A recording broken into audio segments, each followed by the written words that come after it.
and we move at light speed. Last of a dying breed, my Akis move at light speed.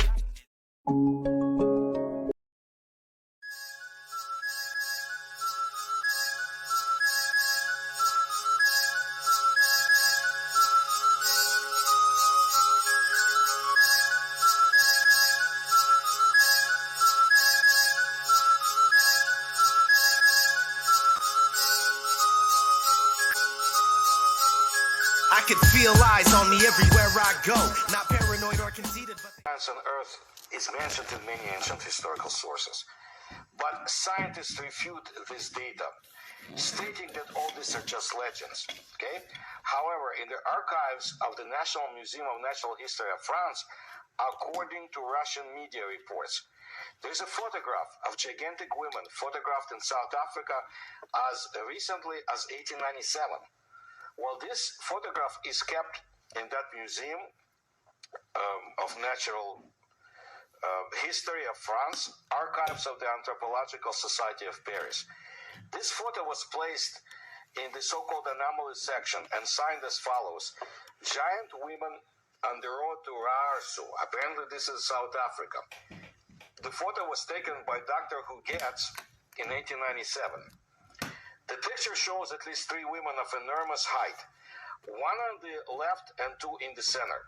From the description, you can find out that the woman on the left in the center is 22 years old and 2 meters and 30 centimeters tall.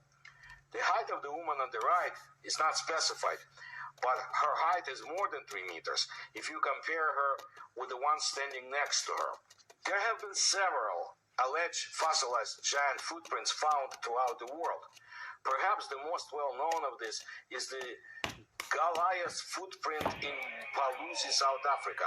A town close to the Swaziland is 1.2 meters or 4 foot long and appears to perfectly match a human foot. Although there is a debate on exactly how old Goliath's footprint is, the legend of Paluzi tells the tale of a female giant who was 10 meters tall according to the size of her footprint. The concept of giants is heavily embedded into our collective consciousness. One way or another, there's no doubt that many myths share this common theme: the fallen ones who terraformed our realm. Subjects of giants is suppressed because it blows to pieces a certain theory that we're taught rigorously in schools. There was a time before the cataclysms in which the giants had their own cities and dominated this world. These giants are spread out throughout the world. You have legends of black giants, red-haired giants, and many ancient Oriental legends speak of giants as well. Now, we're talking about the hybrid giants that remained after this great cataclysm, which probably wasn't that long ago. These hybrids left their mark, and there are many cases throughout history where skeletal remains are found. During this time, there were many advanced human races existing on this earth. Here is what we can divide giants into: the Nephilim, or in other words, the Titans. Giants, as in the earlier stages of the human body as it shifted through the various ages. And then, giant hybrids. We are left with the remains of many of these races of giant humans. There's even evidence to suggest that there were entire civilizations of giants. The ancestors to the Phoenicians could have been giants, the ones who built all this architecture. These giant ancient human races, or what we know as the Atlanteans, they were much taller, and their ancestors, the Hyperboreans and Polarians, were even larger. The newer races become increasingly smaller. After all the different cataclysms, it's like we spawned and were confused to what's going on. All that remained were ruins, and also a few of the older races of giant humans survived the cataclysm. This is what we have: the advanced giants with superior brain function, and then we have the savage giants. Not to go too deep, but we all know about the flood, right? Science refers to it as the Younger Dryas period, but there have been many more cataclysms far more recent, from comet catastrophes to major earthquakes and cataclysms of fire and plasma. Giants are referenced throughout all of human literature. There's no doubt that this concept has had an impact on our collective consciousness, but the remnants of these giants have been found, and science consciously chooses to suppress it. I'm sure many of you guys have heard of the countless newspaper reports on giant skeletons. The Rathdrum Tribune from March 18th, 1910. The place has seldom been visited and is known to but a few is the skeleton of a giant 10 feet tall, as corroborated proof that they are now exhibiting the rusty and time-worn barrel of what appears to be an old and ancient make rifle or gun weighing about 25 to 30 pounds, resembling a flintlock rifle, of which they claim was picked up besides the skeleton. So this is pretty interesting. They're saying that this giant skeleton was found next to an old flint-like rifle that weighed between 25 and 30 pounds. So maybe some evidence of, forgotten technology. Or these giants lived not too long in our distant past, perhaps. But it says the bones will be taken out of the cave at the earliest possible date and carefully packed and forwarded to the Smithsonian Institute. There's a lot of evidence out there that will show the Smithsonian purposefully hid all of the evidence of these giants existing. There are mounds throughout America where many reports say giants were excavated. In the history of Choctaw, Chickasaw, and Natchez Indians, the tradition of the Choctaws told of a race of giants that once inhabited the now state of Tennessee, and with whom their ancestors fought when they arrived in the Mississippi and their migration from the west. Their tradition states that the Nahulu race of giants was of a wonderful stature. Nahulu came to be used to describe all fair-skinned people, but it originally referred specifically to a giant white race with whom the Choctaw came in contact with when they first crossed the Mississippi River. The Nahulu, or white giants, were also known to be cannibals. Here is an account from the Chief Rolling Thunder of the Comanches. Innumerable moons ago, a race of white men, 10 feet high, and far more rich and powerful than any white people now living here, inhabited a large range of country, extending from the rising to the setting sun. Their fortifications crowned the summits of the mountains, protecting their populous cities situated in the intervening valleys. They excelled every other nation which was flourished, either before or since, in all manner of cunning handicraft, were brave and warlike, ruling over the land they had wrested from its ancient possessors with a high and haughty hand. Compared with them, the pale faces of the present day were pygmies in both art and arms. My take on this is that these are the advanced race that lived in America before us. These are the people who actually built our most popular cities. The race of white, red-haired, fair giants that were very advanced, but then in other legends, they're described exactly the same, but they're cannibals.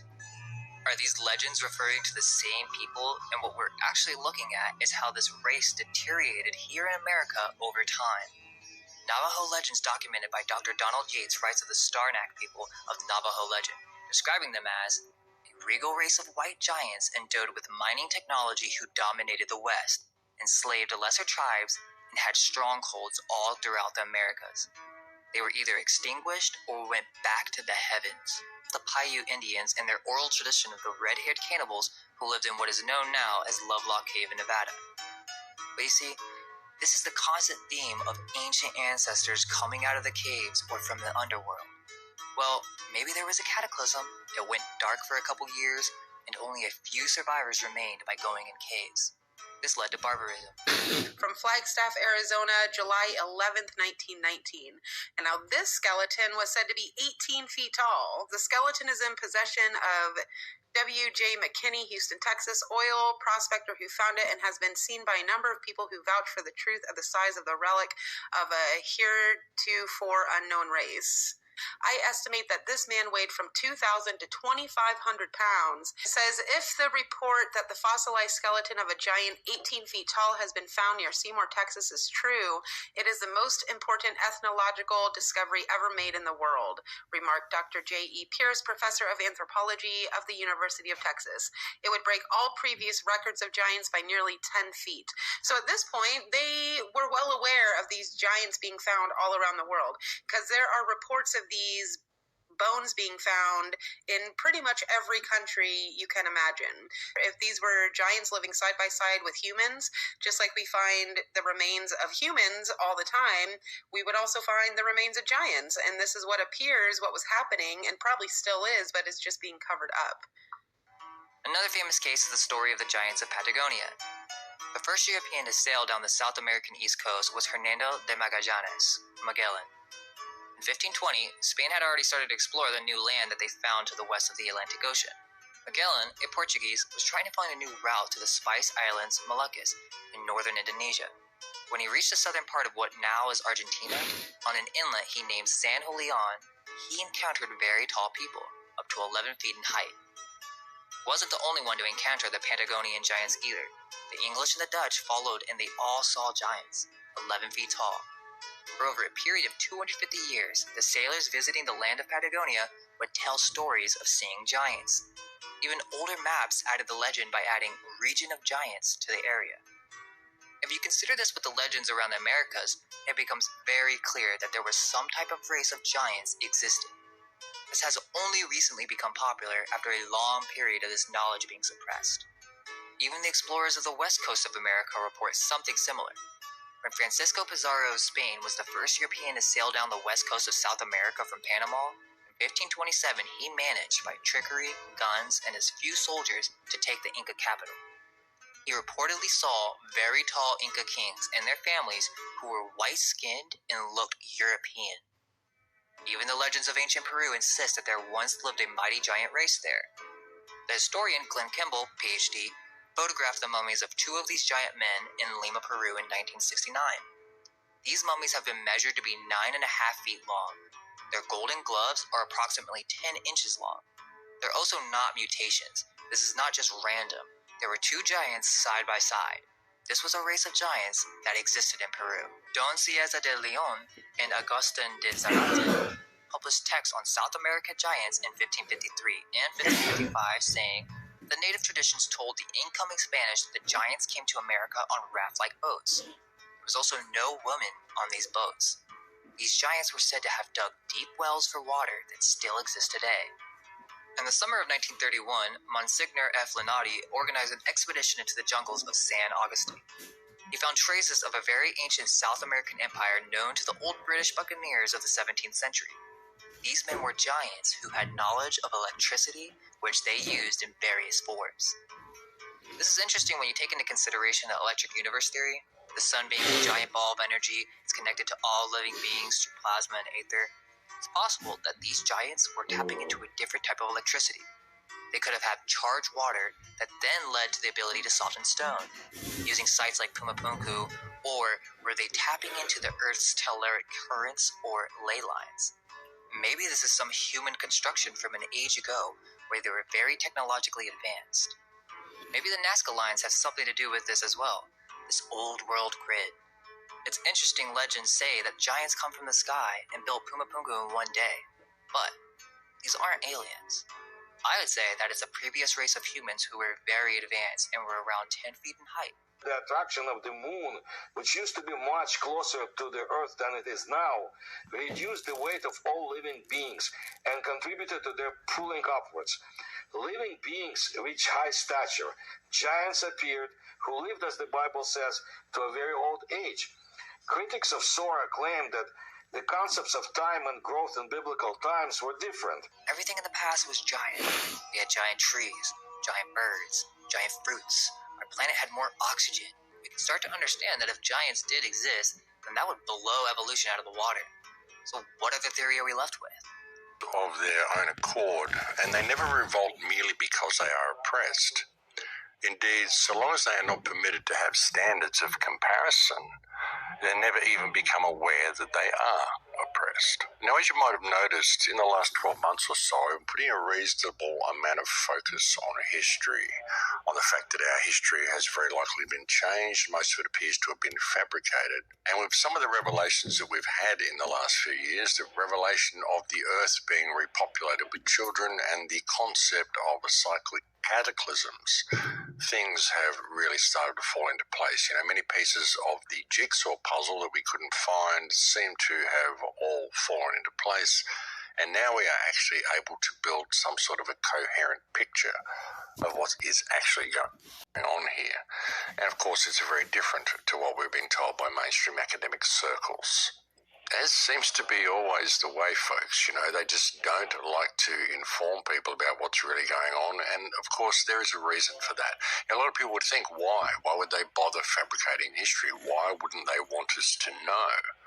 But really, when you look at some of the cycles it appears that this Earth goes through, then it becomes quite understandable why they wouldn't want people to know, because people would simply not be doing the things that they're doing now. You wouldn't be able to get people to participate in this ridiculous slavery system, this ridiculous economic system, if they knew what was really going on here. By fabricating history and by fabricating the rise of feudal empires through history and the rise of democratic governments, everything that they portrayed to us, it kind of creates the excuse as to why the world's in the situation that it's in. It provides the necessary backstory for people to simply accept their servitude. And so it makes a lot of sense for the powers that believe they be to have done this and to presented a completely false history to people. As said by Marcus Garvey, and I've said this quote many times, a man with no history is like a tree with no roots. And it is so true. A knowledge of our history is imperative to have a knowledge really of who we are, most especially when I've marked my lineage all the way back to Adam and Eve.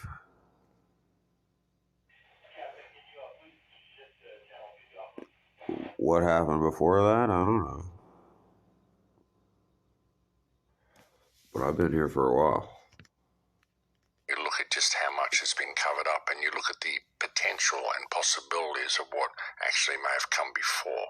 And we also are aware that they once changed the key of music. They raised it from 432 cycles up to 440 cycles, which would have created everything that we listen to now to be slightly discordant with the ambient background of the Earth. And of course, just becoming aware of this, one needs to question the reason that this would have been done as well.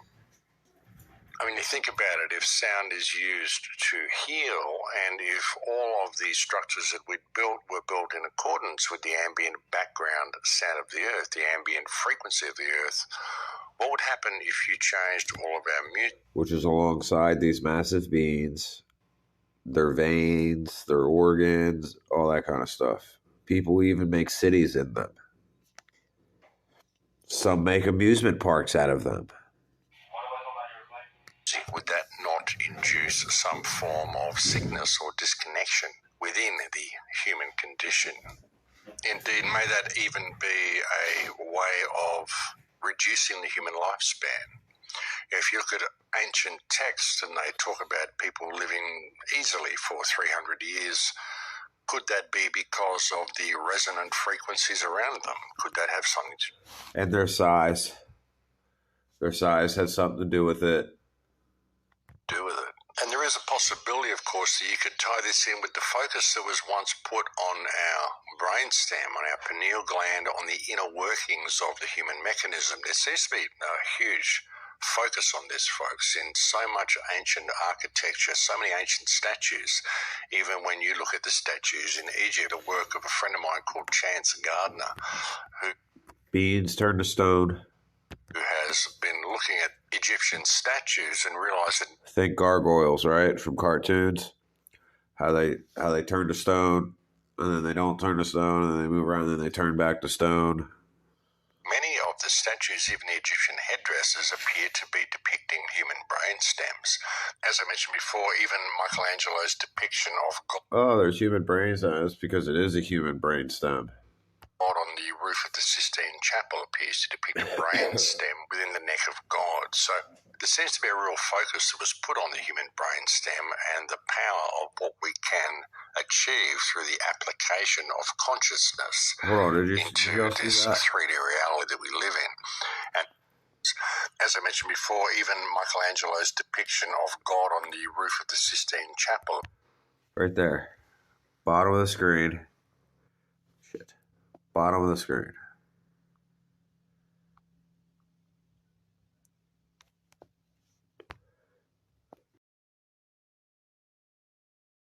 What's that look like to you? What does that look like to you at the bottom of the screen?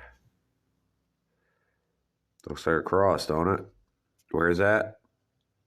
That looks like the throat area.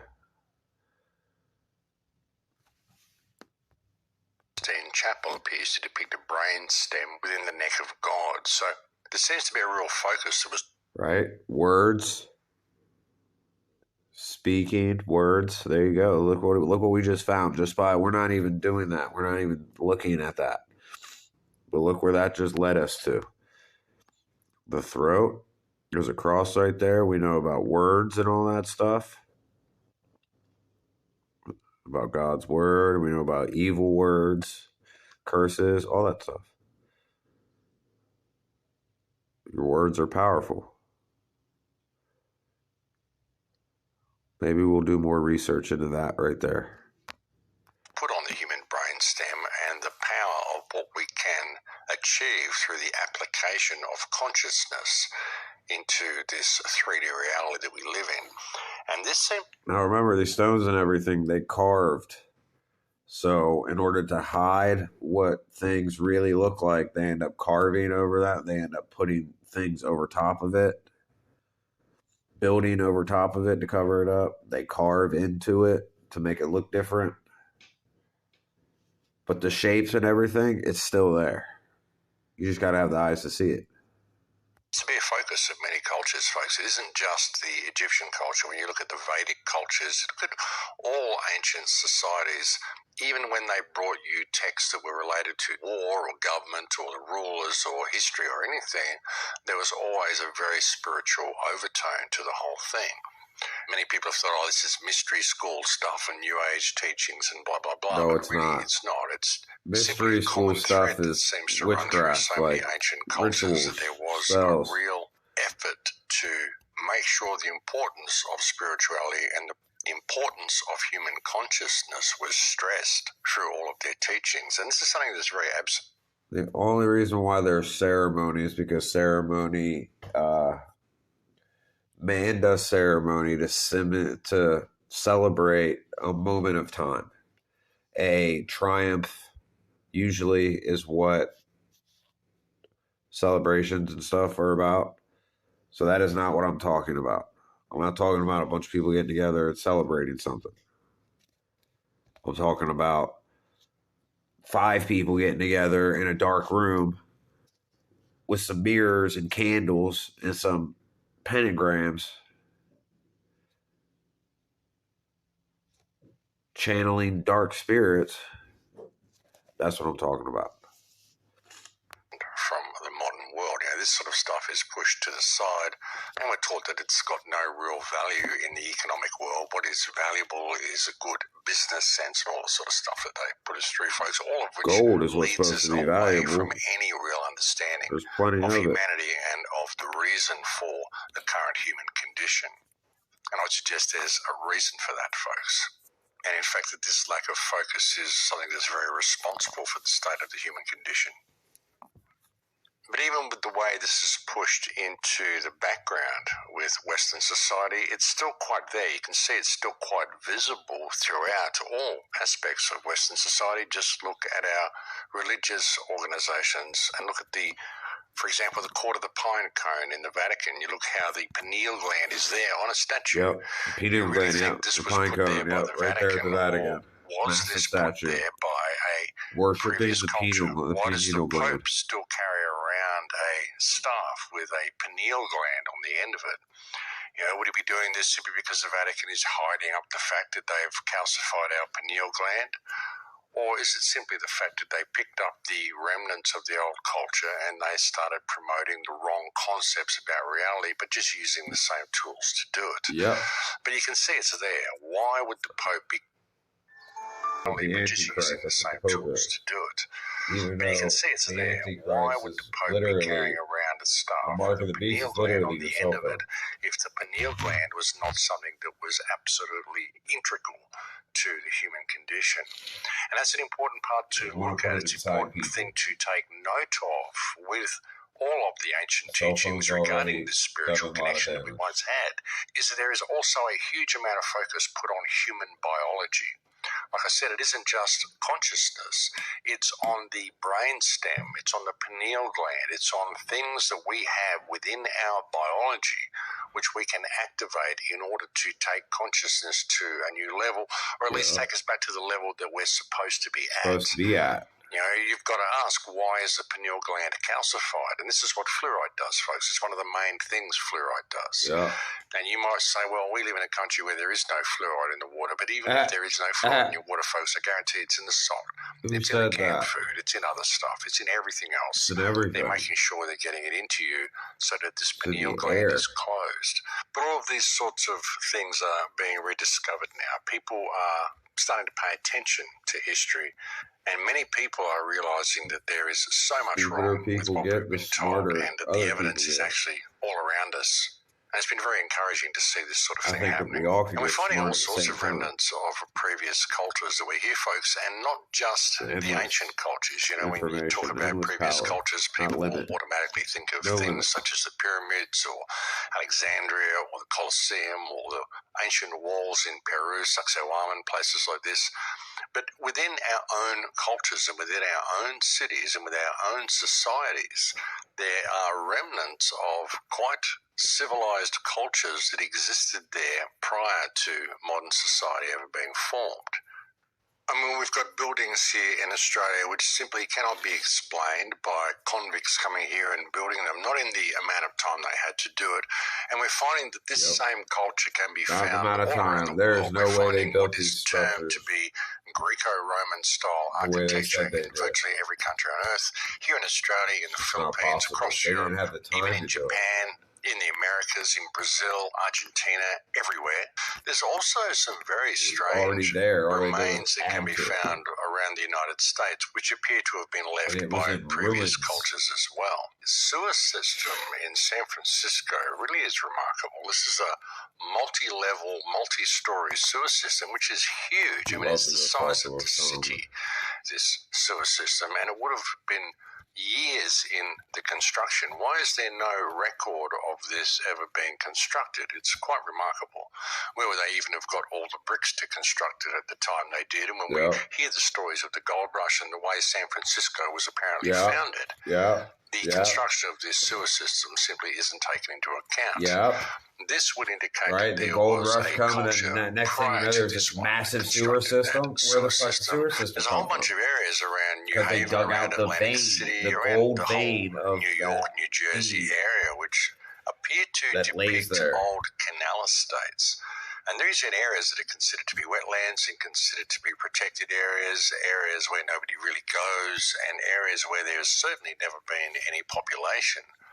And yet when we look at these areas, we find parallel lines, we find parallel canal lines, and we find what appear to be canal estates, or at least the remains of canal estates that appear to have once existed along the edge of these islands or along the coast of New York and New Jersey in some places. I mean, it's very, very strange that these lines and these apparent remains of ancient estates would be there. And very, very intriguingly, even on the ground in some of these places, we find the remains of old power lines. And these look like power lines from the 1920s or 1930s. But again, these are in areas where there was supposed to have never been any people.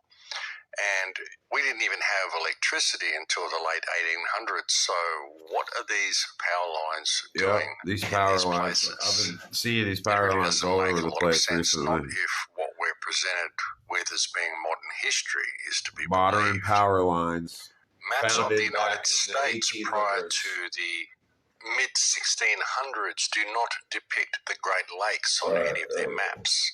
The Great Lakes did not appear until around about the late 1600s. In fact, if you look at maps from around about 1630, there appears to have been quite a difference between the maps from just 5 or 10 years earlier. And what we see is not the Great Lakes as they're depicted today, but rather a large open section of water and several islands around the place. And it seems that there was a period of upheaval in the early 1600s, and things didn't actually settle down until the mid-1800s, which is the first time we see the Great Lakes actually depicted as they are today. Prior to this time, California is depicted as a peninsula. Then after the 1600s, California is depicted as an island. And a large lake, Lake Conibus, is depicted as existing in the southern western United States. Yeah, it was an island. It wasn't even a part. California is no longer an island. and Lake Conobus is missing, and the Great Lakes are depicted as they are today.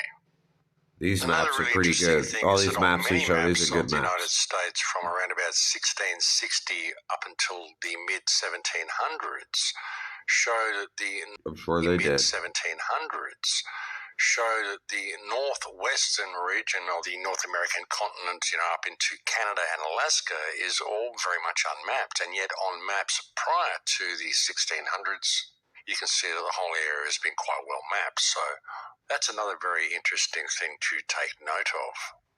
And again, a great many of these maps depict California as being an island through this period. And again, it's not just one map. Always an island. California has always been an island, all the way up to like 1800. And what this suggests is that there was some sort of cataclysm that happened in the early 1600s and another cataclysm that happened in the early to mid 1800s.